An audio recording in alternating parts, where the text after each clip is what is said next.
সরকার গতকাল জাতীয় নির্বাচন অনুষ্ঠানের একটি সময়সীমা ঘোষণা করেছে।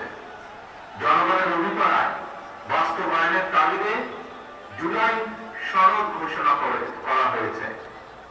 জনগণের অভিপ্রায় বাস্তবায়নের এইসব উদ্যোগকে আমরা স্বাগত জানাই। মানুষের গণতান্ত্রিক রাজনৈতিক অধিকার প্রতিষ্ঠার যাত্রা পথে বর্তমানে আমরা ইতিহাসের যে সন্ধিক্ষণ পার করছি, এই ঐতিহাসিক সময়টির জন্য দেশের গণতান্ত্রিকামী জনগণকে দীর্ঘ 1.5 দশকেরও বেশি সময় ধরে অপেক্ষা করতে হয়েছে। উপস্থিত ভাই বোনেরা, ফ্যাসিবাদ বিরোধী দীর্ঘ সময়ে এই আন্দোলনে আমরা আমাদের হাজারো সহকর্মী সহযোগিতাকে হারিয়েছি। আমাদের অনেক সন্তান স্বজনের বুকে তাজা রক্ত দেখতে হয়েছে। বঞ্চিত হয়েছেন বাবা মায়ের জানাজা থেকে অনেকে। সন্তানকে ধরে নিয়ে যাওয়া হয়েছে, স্ত্রীর সামনে থেকে স্বামীকে ধরে নিয়ে যাওয়া হয়েছে, সন্তানের সামনে থেকে পিতাকে ধরে নিয়ে যাওয়া হয়েছে। গুম হয়ে যাওয়া এখনো বহু সন্তান পিতার জন্য অপলক চোখে অপেক্ষা করছে। প্রিয় ভাই বোনেরা, ফ্যাসিবাদ বিরোধী আন্দোলনের সময় বিএনপি সহ বিরোধী দল এবং মতের নেতাকর্মী সমর্থকদের বিরুদ্ধে লক্ষ লক্ষ মিথ্যে এবং রাজনৈতিক উদ্দেশ্য প্রণোদিত মামলা দেওয়া হয়েছে। বিএনপির এমন নেতাও রয়েছেন যাদের বিরুদ্ধে শতাধিক 200-300 মামলাও রয়েছে, এমনকি 4 শতাধিক মামলা রয়েছে।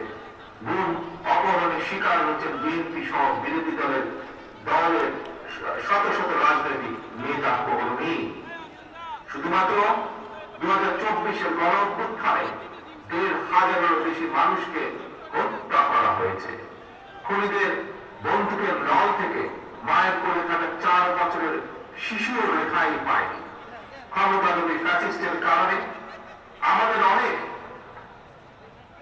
সাহসী সেনা কর্মকর্তাদের হত্যাযজ্ঞের শিকার হতে হয়েছে। বিডিআরের নাম পর্যন্ত পাল্টে দেওয়া হয়েছে, ভেঙে দেওয়া হয়েছে আইন শৃঙ্খলা রক্ষাকারী বাহিনী পুলিশের মনোবল। প্রিয় দেশবাসী, পতিত পরাযুক্তির পলাতক স্বৈরাচারের আমলে দেশে অন্ধকারের রাজত্ব কাজ করা হয়েছিল। সুতরাং আমি বলবো, আজকের এই মিছিল অন্ধকার থেকে বেরিয়ে আলোর পথে যাত্রা। তবে প্রিয় ভাই বোনেরা, প্রিয় দেশবাসী, তবে এই যাত্রা কিন্তু খুব সহজ। এই ব্যাপারে গণতান্ত্রিকামী জনগণকে, গণতান্ত্রিকামী বাংলাদেশের প্রতিটি প্রিয় ভাই বোনেরা, বর্তমানে দেশের গণতান্ত্রিকামী জনগণের সামনে নিজেদের অধিকার প্রতিষ্ঠার এক অপার সম্ভাবনা এবং সুযোগ তৈরি হয়েছে। আমরা যদি এই সুযোগকে কাজে লাগিয়ে দেশের জনগণের রাজনৈতিক শক্তিকে প্রতিষ্ঠা করতে পারি, জনগণের রাজনৈতিক এবং অর্থনৈতিক ক্ষমতা নিশ্চিত করতে পারি, তাহলে ভবিষ্যতে আর কেউ ফ্যাসিবাদ প্রতিষ্ঠা করার সুযোগ পাবে না। সেই লক্ষ্যে জাতীয় স্বার্থে আমাদের সকলকে ঐক্যবদ্ধ থাকা প্রয়োজন।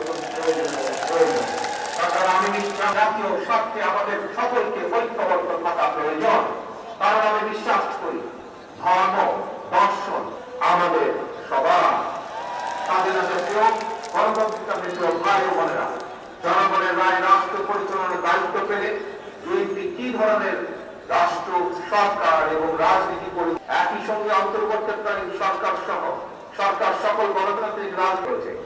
তবে দেশ এবং জনগণের কল্যাণে এই সকল কর্মসূচি বাস্তবায়নের জন্য এবং জনগণের কল্যাণে এই সকল কর্মসূচি বাস্তবায়নের জন্য বিএনপি জনগণের বিজয় র্যালির কর্মসূচির সাফল্য কামনা করছি।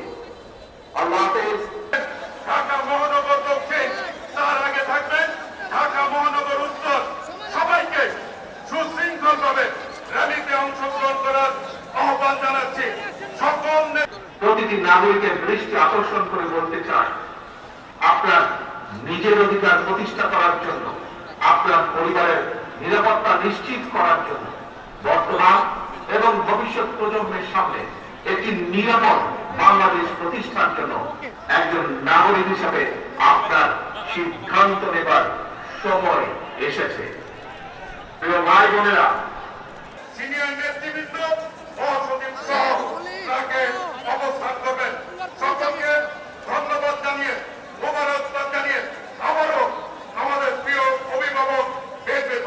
চেয়ারম্যান দেশ নায়ক তারেক রহমানকে উপস্থিত হয়ে আজকে এই সমাবেশের সংক্ষিপ্ত সমাবেশের প্রধান প্রিয় ভাই বোনেরা, বর্তমানে দেশের গণতান্ত্রিক জনগণের সামনে নিজেদের অধিকার প্রতিষ্ঠার এক অপার সম্ভাবনা এবং সুযোগ তৈরি হয়েছে।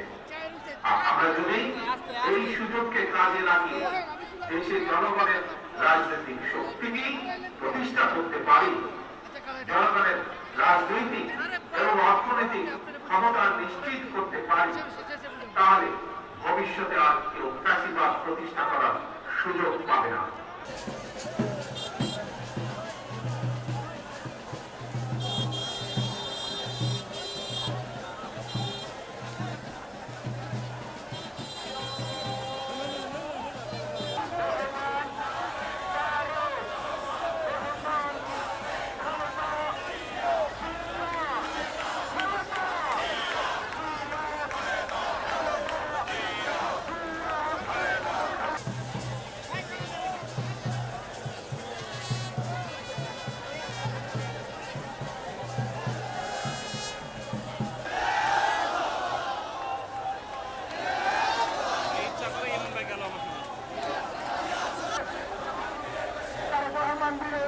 আবু সাইদের রক্ত ফাঁসি ফাঁসি ফাঁসি চাই, হাসিনার ফাঁসি চাই, হাসিনার ফাঁসি চাই, ফাঁসি ফাঁসি ফাঁসি চাই, ফাঁসি ফাঁসি ফাঁসি চাই, হাসিনার ফাঁসি চাই, হাসিনার ফাঁসি চাই, ফাঁসি ফাঁসি ফাঁসি চাই। হাসিনা সাবধান,